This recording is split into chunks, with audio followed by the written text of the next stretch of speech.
We're back here on Channel 18, and a big thanks to Winter Park Resort celebrating their 75th anniversary. Be sure to be on the lookout for the commemorative 75th anniversary book on sale all over the place. Speaking of the Winter Park Resort, I'm sitting here with the president of Winter Park Resort, Gary DeFrange. How you doing today, Gary? I'm great. Thank you for having me.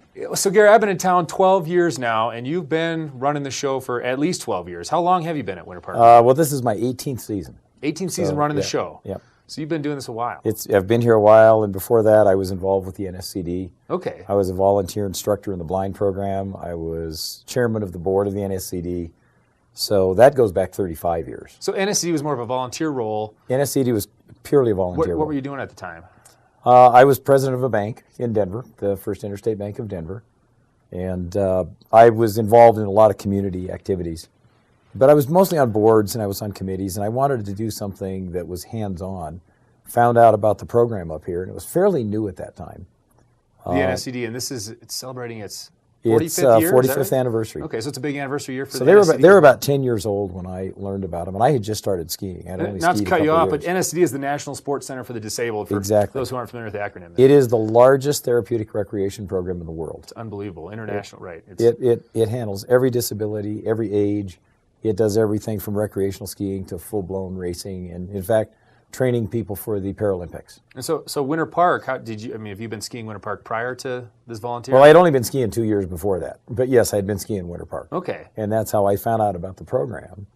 And it was interesting because I got in, I taught. I was actually the banker for the resort at that time. Okay. So I knew So a that's lot the about connection. I knew a lot about the financial side of the bank. And they eventually asked me to go on that board, and I did. I became chairman. Became very involved in the Winter Park Recreational Association board. And when my predecessor, Jerry Groswald, decided to retire, they actually called me and asked if I'd consider coming up and running the resort. Oh, so this was something that both sides were looking at. It was pretty amazing. I mean, I wasn't out looking for a job, and what a connection. They called, and we spent a lot of time talking about it. And in July of 1997, I took over as president the day after Jerry left. 97. So what goes through your head? I mean, you're about to run a ski resort. Was your passion skiing at the time, or what were your passions? Well, of course, I loved to ski. Yeah. And we had a second home up here. So we already had a place to stay, and we were very loyal to Winter Park. I used to come up here when I was a kid. We didn't ski. I was a farm kid, so skiing wasn't part of anything. So you were up here fishing, or what was? Did a little bit of fishing, and really just driving through the area when relatives were in town. We were trying to show them what the mountains were like. And driving over Berthoud was a great adventure at that time, much more adventuresome than it is today. So I had a lot of loyalty to the area. I did love to ski.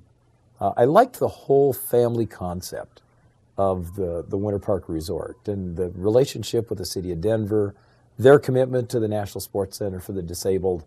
So it was just a combination of a lot of things. And at that time, the ski industry was changing a lot. Vail had just done an IPO.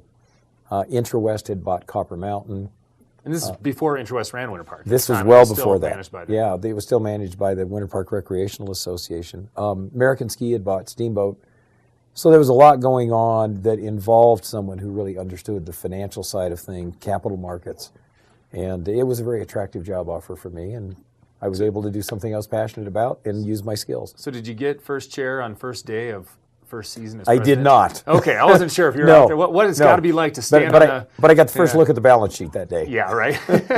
Was it an overwhelming task at first? I mean, or did it kind of segue from what your prior? It was interesting. Being a farm kid, yeah. I was really familiar with a lot of equipment and tractors and just that type of a thing. Sure. So I fell into that role pretty quickly. The marketing side of things I had to learn a little bit more, but I also knew a lot of the financial side. Was it overwhelming? Yeah, this was one of the largest resorts in the United States. And so there was a lot to learn, but we had a lot of very good people.